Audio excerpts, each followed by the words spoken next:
Assalamualaikum warahmatullahi wabarakatuh. Salam sejahtera untuk kita semua. Perkenalkan, saya Ratu Yustikarini, dosen pada program studi pendidikan guru pendidikan anak usia dini, Fakultas Keguruan dan Ilmu Pendidikan Universitas Bina Bangsa. Saya merupakan dosen yang secara konsisten melakukan Tridharma perguruan tinggi sejak tahun 2022. Saya telah aktif melakukan beberapa penelitian dan pengabdian yang telah terpublikasi dalam jurnal ilmiah, baik secara pendanaan pribadi maupun pendanaan yang didanai oleh pemerintah. 2 program penelitian saya telah lolos didanai oleh Kemenristek Saintek Dikti, kemudian beberapa hasil penelitian dan pengabdian saya telah dibukukan dalam modul ajar sehingga bisa dijadikan sebagai referensi pembelajaran untuk saya dan juga mahasiswa PG PAUD Universitas Bina Bangsa. Pada kesempatan ini saya akan menyampaikan mata kuliah yang saya ampu sesuai dengan bidang keilmuan saya, yaitu pemenuhan hak dan perlindungan anak usia dini. Mata kuliah ini diperuntukkan bagi mahasiswa PG PAUD semester 1 dengan bobot 3 SKS dan kode mata kuliah AUD 231304220. Pembelajaran pada mata kuliah ini dilaksanakan sebanyak 14 kali tatap muka, 1 kali ujian tengah semester, dan 1 kali ujian akhir semester. Mata kuliah ini dipilih dengan mempertimbangkan relevansinya terhadap latar belakang profesi mahasiswa sebagai calon guru dan sebagai calon orang tua. Dalam pelaksanaan perkuliahan ini, mahasiswa akan mempelajari secara mendalam mengenai hakikat anak usia dini, hak-haknya, serta prinsip perlindungan anak. Mata kuliah ini menekankan pentingnya pemenuhan hak anak sebagai pondasi dalam pengembangan yang menyeluruh, berkelanjutan, dan bermartabat baik dalam konteks pendidikan maupun konteks kehidupan sosial. Mahasiswa akan dibekali wawasan teoritis dan praktis dalam upaya melindungi serta memenuhi hak. Pokok pembahasan mata kuliah ini mencakup 1. Konsep dasar anak, hak anak, dan perlindungan anak. 2. Konvensi internasional, nasional, dan lokal terkait hak anak. 3. Prinsip-prinsip dasar hak dan perlindungan anak. 4. Prinsip partisipasi anak. 5. Konsep dunia yang layak bagi anak. 6. Lingkup perlindungan dan mekanisme pemantauan pelanggaran hak anak. 7. Fenomena penyelenggaraan hak dalam pelindungan pendidikan, kekerasan, eksploitasi, pendampingan anak, dan kemiskinan. Yang terakhir, pelanggaran hak anak dalam konteks perang serta kondisi politik dan sosial budaya. Adapun capaian pembelajaran lulusan pada mata kuliah ini meliputi 1. CPL 3, CPL 7, CPL 13, dan terakhir CPL 14.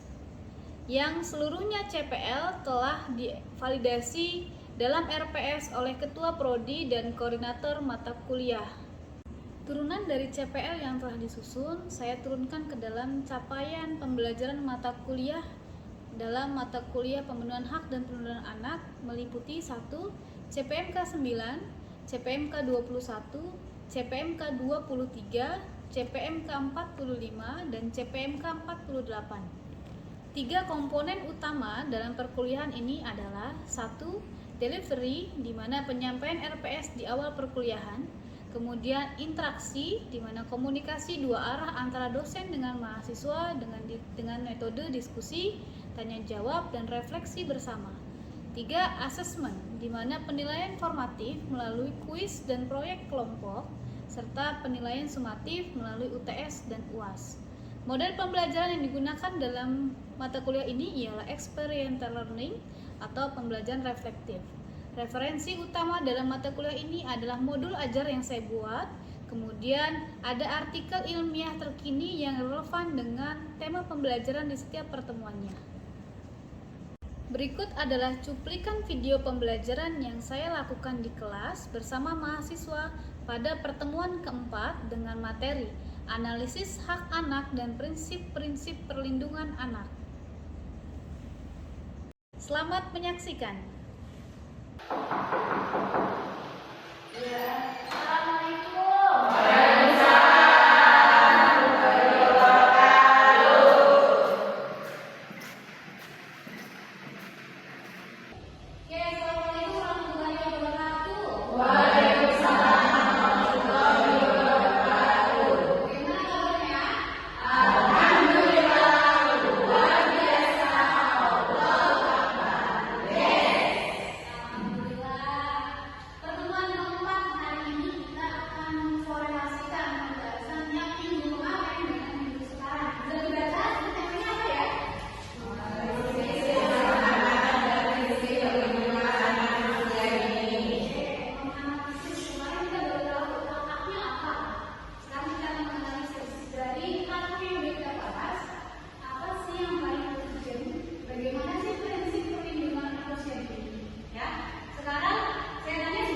Serta berpartisipasi, terlindungi dan menjaga pemasukan serta pendidikan. Nah, ini adalah hak anak menurut UNESCO.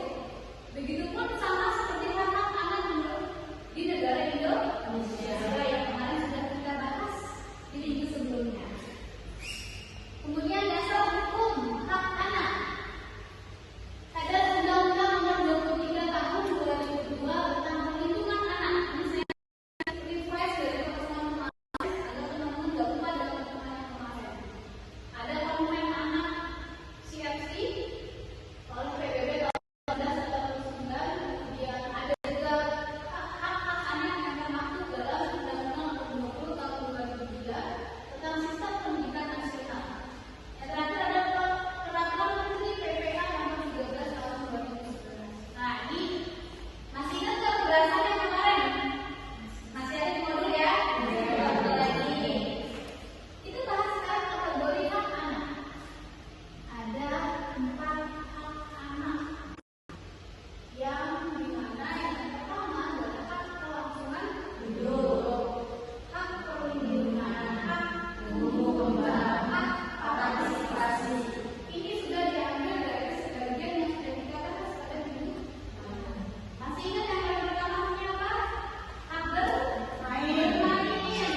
ya kan?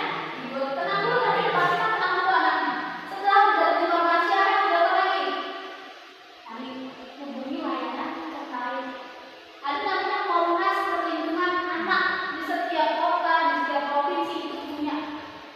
Hubungi Komnas Perlindungan Anak untuk sampaikan, Pak, Bu, mohon anaknya di sini saya menemukan anak terlantar di pinggir jalan misalnya, tidak mengetahui di mana orang tuanya. Mohon dampingannya untuk anak yang saya temukan. Nanti biasanya Komnas Perlindungan Anak itu respon, bisa menjemput, bisa ketemu di kantor Komnas Perlindungan Anak. Ya, setelah itu kita serahkan ke yang berwajib tadi yang perlindungan Komnas Anak, kita serahkan ke Komnas Anak. Ya, setelah itu udah selesai, barulah anak-anak bisa kembali ke rumahnya masing-masing. Ya, bagus pertanyaan yang kita sudah membayangkan gimana kalau saya ketemu anak terlantar ya. Nah, akannya seperti itu.